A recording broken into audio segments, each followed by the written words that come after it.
Hello guys, it's time to read some little golden books. This came in my eBay haul, and this came from the thrift store that we visited when we went to Ohio. Let's read this one first. Animal Daddies and My Daddy.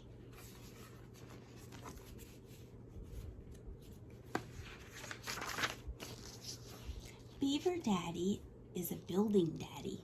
He chews with his teeth. He hammers with his tail. He doesn't use a tool, not even a nail. My daddy is a building daddy too, but he uses many tools and glue. Lion Daddy is fearless and brave. He would do anything to save his cub if he had to. My daddy would too. Donkey Daddy is strong. Just look at the load he pulls down the road. My daddy is stronger. He can pull both Spot and me up the hill.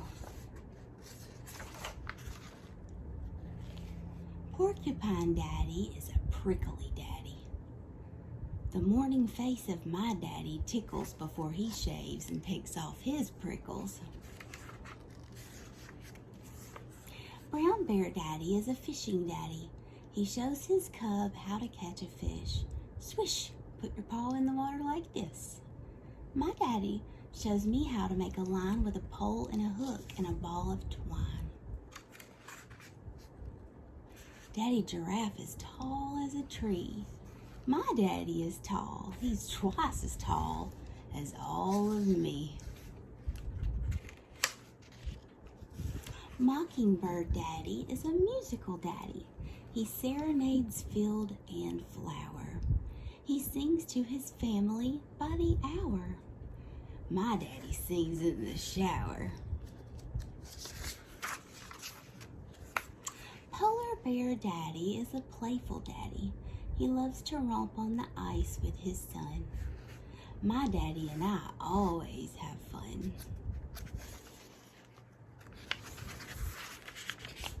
Elephant Daddy always has time. So has mine.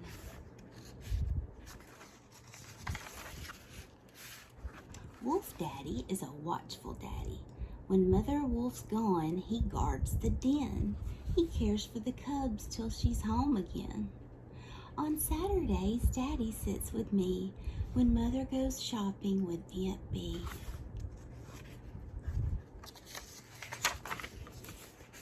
Squirrel Daddy is a thrifty daddy. My daddy saves 1, 2, 3, 3 pennies in the bank for me. Animal daddies are all very fine, but I'll take my daddy anytime. The end. Wasn't that sweet? That was a little short book. I thought that was sweet. Okay, next we have Jenny's Surprise Summer.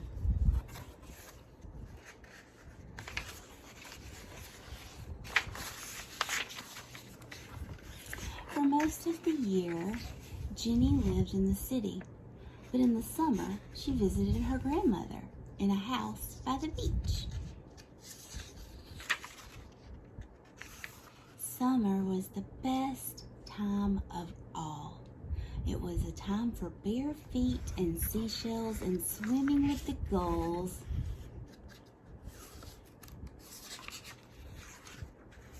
One day, when the tide was very low, Jenny was gathering mussels for a stew.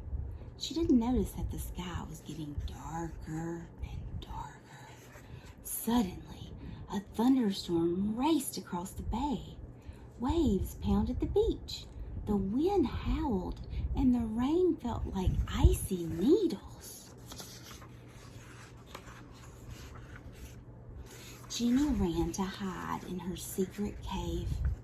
On sunny days, the cave was a wonderful place to play. Today, it was cold and dark and frightening. Jenny huddled close to the wall, trembling. All at once, she heard hissing and growling behind her. She turned. 4 green eyes were gleaming in the dark. Ginny started to back away. Then the hissing and growling turned into meowing. Ginny discovered that the gleaming green eyes belonged to two tiny kittens. They looked just as frightened and cold as Ginny. She picked them up and gave them a big hug. Then she tucked them under her shirt to get warm. As soon as the storm was over, Ginny started for home. Just outside the cave, she met Granny, who had come out to look for her when the rain started. "Look, Granny," she said. "Look what I found." When they got home, Granny and Ginny put on dry clothes.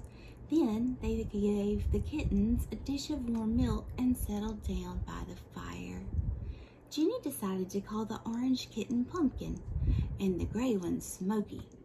As she stroked their soft fur, she thought about how lucky she was to have found them.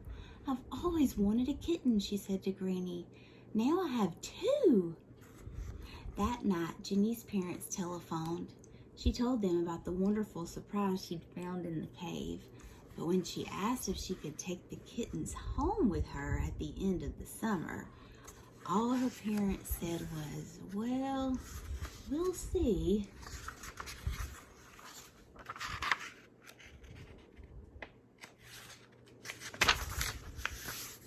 For the rest of the summer, Ginny played with her kittens. She climbed the apple tree with them, built sand castles for them to knock down, and took them fishing in her little boat.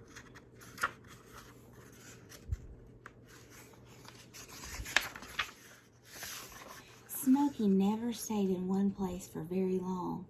He scampered up and down the beach, chasing crabs and minnows, playing with snails, and darting away from the waves. Pumpkin was happiest sitting in Ginny's lap.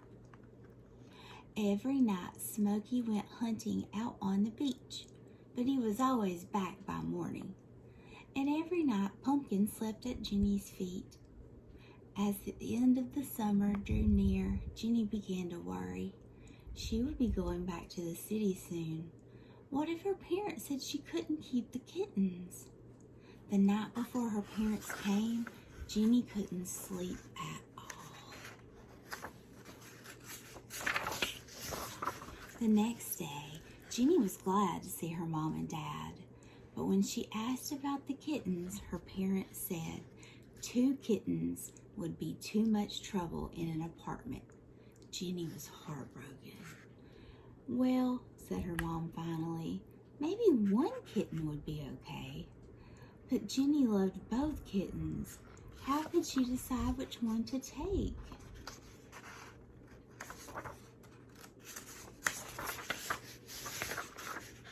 Ginny took the kittens up to the attic and sat down on Granny's old steamer trunk. Pumpkin curled up in her lap and purred. Smoky chased balls of yarn and pounced at shadows. Ginny scratched Pumpkin's back and watched Smoky play. Pumpkin is quiet and calm, she thought, and Smoky is lively and bouncy. Pumpkin likes to snuggle up at home, and Smoky likes to hunt and romp on the beach. All at once, Ginny knew the answer. Ginny went downstairs. "I know which kitten to keep," she told her parents. She picked up Smoky and held him tight. Then she handed him to Granny. "Smoky is a beach cat, Granny," she said. "He'll be much happier here than in the city. Will you take care of him for me?" "Of course," Granny replied. "He can keep me company until you come back. I think you made just the right choice." As Ginny started back to the city with her parents, she hugged Pumpkin. She knew he would be happy in the cozy city apartment. And next year, when she came back to Granny's, she and Smoky and Pumpkin would all be together again, ready to look for new summer surprises. The end. What did you think? Do you like these books? Did you have these books when you were little? I haven't had either of these books until now, but they're both very, very sweet, aren't they? I hope that you've had a good day, a good evening, a good night whenever you see this. I hope that this was soothing or calming or relaxing.